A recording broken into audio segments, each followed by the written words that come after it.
কোটা সংস্কার আন্দোলনে সহিংসতায় আন্তর্জাতিক চাপে সরকার। এটা পরিষ্কার যে চাপ নানামুখী আসছে এবং আসবে, এটাই স্বাভাবিক।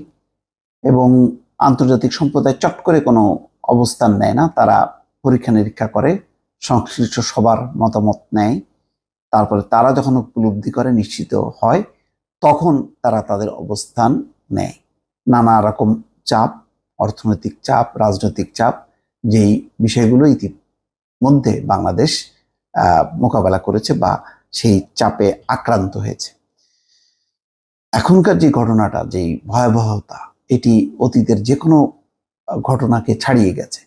ফলে এবারের চাপটা কোন দিক থেকে আসবে, কিভাবে আসবে, কেউ এখনো পরিষ্কার না, কিন্তু সরকার অনুভব করছে যে একটা চাপ আসবে।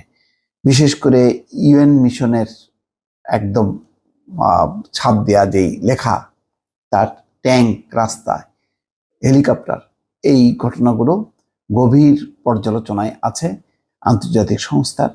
এবং যখনই নাকি প্রশ্ন করা হয়েছে, তখন তারা বলছে যে তারা এই বিষয়টি তদন্ত করছে, তারা দেখছে। এবং বিশ্বের গণমাধ্যমগুলো সোচ্চার এই ঘটনাগুলো, অনেকগুলো প্রতিবেদন এইটি সামনে এনেছে যে ইউএনের ব্যবহৃত যেই ট্যাঙ্কগুলো, অস্ত্র, হেলিকপ্টার, সেগুলো এই চলমান যে ছাত্র আন্দোলন দমানোর ক্ষেত্রে ব্যবহার করা হয়েছে।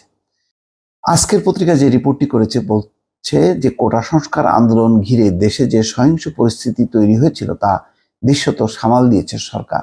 তবে এই আন্দোলন সামাল দিতে গিয়ে সরকার যেসব কঠোর পদক্ষেপ নিয়েছে তার সমালোচনা করছে আন্তর্জাতিক মহল। বিষয়টি নিয়ে সরকারের উপর নানামুখী চাপ আসতে শুরু করেছে। বিশ্লেষকরা বলছেন, সহিংসতায় সপ্তাহের কম সময়ে 2 শতাধিক মানুষের মৃত্যু এবং কয়েক হাজার মানুষ আহত বর্তমানে দেশব্যাপী যে গ্রেপ্তার অভিযান চলছে, তার উপর নজর রাখছে যুক্তরাজ্য, জার্মানি, কানাডা সহ কয়েকটি দেশ। এছাড়া জাতিসংঘ, ইউরোপীয় ইউনিয়ন সহ বিভিন্ন বৈশ্বিক সংস্থা এবং আন্তর্জাতিক বিভিন্ন সংগঠনের নজরদারিতে আছে পুরো বিষয়টি। এই নিয়ে আন্তর্জাতিক পরিসরে সরকারের উপর চাপ বাড়ছে বলে মনে করেন তারা। হুমায়ুন কবির, সাবেক রাষ্ট্রদূত, তিনি বলছেন, আন্দোলনের সময়কার পরিস্থিতি সামাল দিতে গিয়ে মানবাধিকার লঙ্ঘনের যে ঘটনাগুলো ঘটেছে, সেগুলোকে কেন্দ্র করে আন্তর্জাতিক পরিসরে চাপ বাড়ছে। এর কারণ সরকার যেভাবে বিষয়গুলো ব্যাখ্যা করছে, আন্তর্জাতিক সম্প্রদায় তা মেনে নিচ্ছে না। তিনি বলেন, মার্কিন সিনেটে সংখ্যাগরিষ্ঠ দলের নেতা চাক শুমার দেশটিতে বেশ প্রভাবশালী রাজনীতি।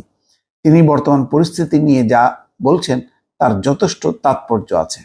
উল্লেখ্য, চাক শুমার গত মঙ্গলবার এক পোস্টে বলেছেন, সাবেক টুইটারে, যে তিনি বাংলাদেশের পরিস্থিতি গভীর উদ্বেগের সঙ্গে নিবিড়ভাবে পর্যবেক্ষণ করছেন। শিক্ষার্থীদের প্রতিবাদ কর্মসূচির বিরুদ্ধে সহিংস নিপীড়নকে ভুল পদক্ষেপ হিসাবে বর্ণনা করে তিনি বলেন, এতে অস্থিরতা বাড়বে। তো যাই হোক, এখন কোন দিক দিয়ে আসবে, ইউরোপের পার্লামেন্টে, যুক্তরাজ্যের পার্লামেন্টে রূপা হক এবং আফসানা বেগমও প্রস্তাব এনেছে। সব মিলিয়ে পরিস্থিতি কোন দিকে যায় এবং চাপটা কোন দিক থেকে আসে, সেটি সরকারকেও ভাবিয়ে তুলছে। এবং তারা এখন নানা ব্যাখ্যা দেওয়ার চেষ্টা করছে। যেমন বলছে যে ইউএনের যে লোগো লাগানো ছিল ট্যাঙ্কে, সেটি ভুল ক্রমে লাগানো হয়েছে, এটি ভাড়া দেওয়া হয়েছিল, কিন্তু পরবর্তীতে এটি ঠিক করা হয়েছে। আর হেলিকপ্টারের কথা বলা হচ্ছে যে এটা হেলিকপ্টার ইউএনের না, এটা সরকারের। এবং হেলিকপ্টার থেকে কাঁদানে গ্যাস, সাউন্ড গ্রেনেড এগুলো নিক্ষেপ করে সহিংসতা দমন করা হয়েছে। এখানে কোনো প্রাণঘাতী অস্ত্র ব্যবহার করা হয়নি। কিন্তু বাস্তব পরিস্থিতি মানুষের কাছে যেই ফুটেজ, সেগুলি অন্যরকম তথ্য দিচ্ছে। তো সবগুলো যাচাই বাছাই করলে সরকারের ব্যাখ্যা কতখানি আন্তর্জাতিক মহল গ্রহণ করবে, এটি নিয়ে যথেষ্ট সন্দেহ আছে। দর্শক, ভালো থাকবেন। আল্লাহ হাফেজ।